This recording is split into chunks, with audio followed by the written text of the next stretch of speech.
Manipuri Satra Satri Singh handakta class 12 pass tawraba Singhbu ahanbamaktada congratulations.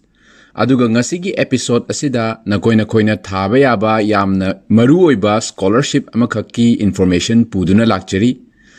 Aduna makhatana scholarship asi karino haibasi yengsi mazigi mamingdi Ishan Uday kawiko scholarship ki mamingsi aduga masi India government ki makhada UGC na pigadaba scholarship ni aduga masi any northeast India da laiba Satra Singh class 12 pass torba Satra Singh na thaba yaba scholarship ni masidesida mak yamna wang khiba natraga nemba haibigi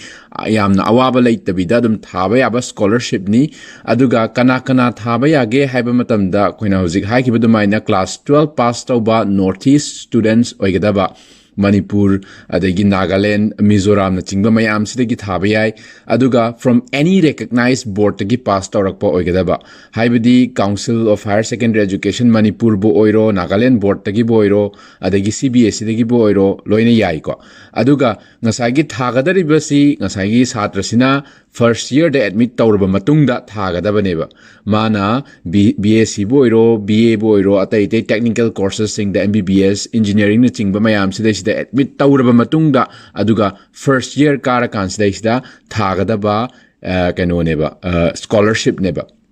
aduga scholarship ki amount ti kaya oigdage haibada rupees 5,400 per month tha khudingi ko general degree courses loba kangu BA adagi BSc BCom adagi atai degree courses sing general degree courses sing follow to bo kangu sing da masigi paisa si pigani tha khudingi aduga atai technical amadi professional courses ko medical line da chatpa kangu paramedical courses tawba DMLT ko adagi dentistry nursing adagi atai engineering courses na chingba mayam ama leiriba courses sing asi tawba kangu singdana 7,800 rupees per month fawda pigani ba UGC na ko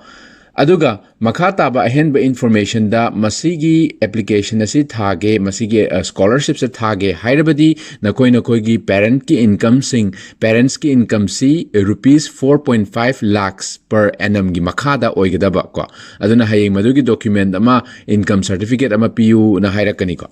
aduga atai da ngasagi reservation su leigani transgenders amadi differently abled students kangu singisu reservation pigani aduga UGC na pigadariba ngasagi scholarship ki masing si lising tarane ba every year aduna yamaba scholarship si piba matam pirakadoini aduna fangbagi opportunity si yamna wangakani ko aduna sungsoi soidana thajingadabane ba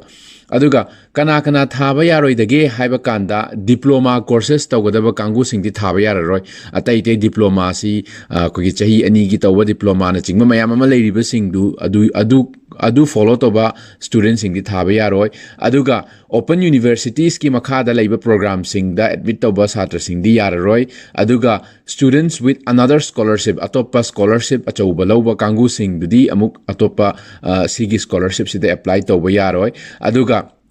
admission tawkhriba satra duna karigumba management quota gi makhada changgiba oitaragadi madusu application si thaba yararoi aduga ngasai gi parents income si 4.5 lakhs per annum gi mathakta oiba taragadi madusu thaba yararoi ko aduga application si kramaina thagadage hai taragadi masi online application oigidoini UGC gi website ta ngasai gi magi portal hangani aduga dumain toraga nasana sagi account ma toraga hang aduga masigi advertisement sing newspaper da fongakani aduga UGC gi website tagi sodum khangba yagani aduga hayeng moina apply tawkhra matungda UGC gi website adum result su fangani ba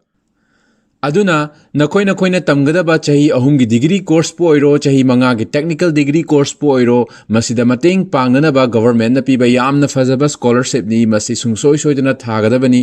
eligible oiba taragadi aduga masigi ahenba details sing asi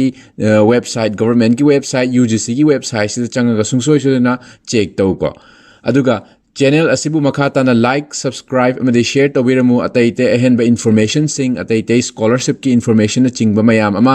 amuk madugi details sing puduna muk lakchage thank you